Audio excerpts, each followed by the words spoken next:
Good day, folks. This is Judy at Green Pastures Farm. Today, I want to show you the importance of moving your cows fast or faster. We are in June 24th, and it's maximum fly season right now. So the cows are being moved twice a day. Probably going to bump that up to 4 times a day. We get all of our crew back, but right now it's twice a day. And you can see the flies there. So that manure pat's probably 30 minutes old. But we just moved the cows probably close to half a mile. The far end of the paddock's a half mile from here.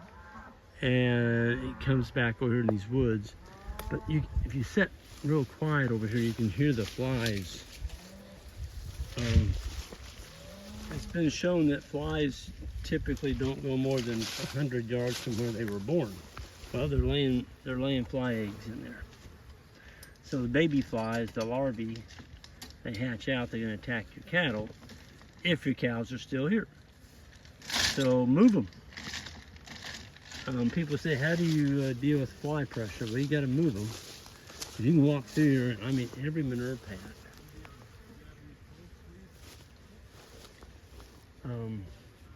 Every manure pad is just absolutely covered in flies. And I got off the four-wheeler a while ago, and I mean, they're buzzing my face, they're buzzing my ears, and you can hear them. You can hear them in the woods over here. It's just a roar of flies. And that's because of this. There's manure in here. This is a beautiful, beautiful pond. Call this Grammy, or TE's. This is TE's pond.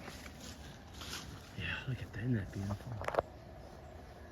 We don't let cattle in our ponds. We put a wire around them. That's the first I've ever seen.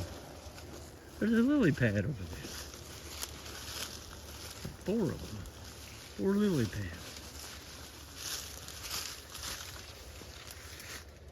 There they are. I'll be darned. I've never seen lily pads in this pond. This pond is extremely deep. It's got some super cat. Well, it's got catfish, bass, bluegill, and probably the biggest bass I ever saw in this pond, or any time, was in this pond. We caught one, and I was standing right over there on that point, and the guy's fishing with, he was about where that big autumn olive bush is now, which needs to be cut. Steve, we got to get that thing out of here. And it sounded like somebody started a boat motor up over there. And you could see this crescendo come out of the water, and it swallowed. This guy had like a 10-inch bass, and he's pulling it into the shore. And this monster bass came up and swallowed it.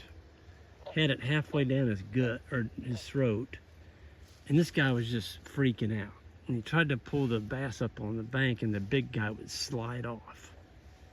And he kept doing that. He did it 3 times. So he'd throw the bass back out, and it was on his hook. And this huge bass would swallow it. Attempt to. Get it halfway down, and he'd come out. I think it was the 3rd pass he threw the little bass out. It was a 10-inch bass. You could have ate it. That was a fish you could have ate. And the 3rd time he threw it out, the bass swam right to shore. He's like, you're not throwing me out there to that shark. I mean, that sucker was waiting to eat him. But I've never seen a bass that big.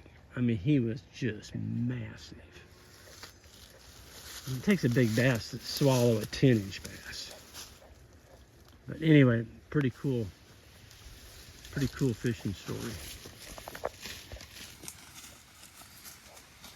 Man, it's humid.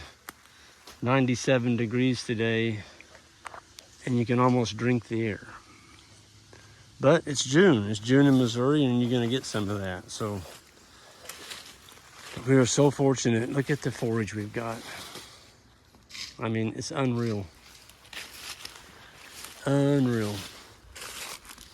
Lespedeza, Queen Anne's lace. The sheep are going to be coming in here next. So the sheep are going to have a heyday. They're going to, well, there. That's what it's going to look like when they're done. They're going to strip these ironweed plants.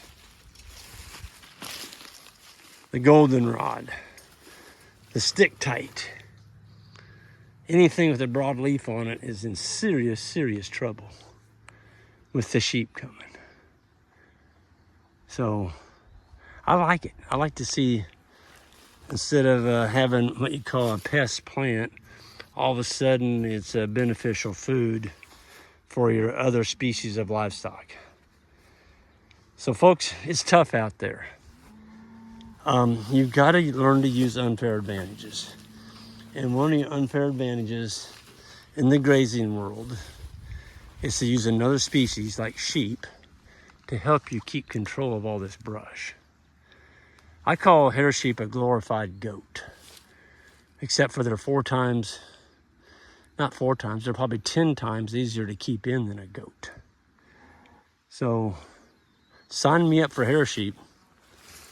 They do a good job of cleaning up your pastures, or at least keeping them at bay, and you get something out of it. You're growing a lamb from what used to be a nuisance plant.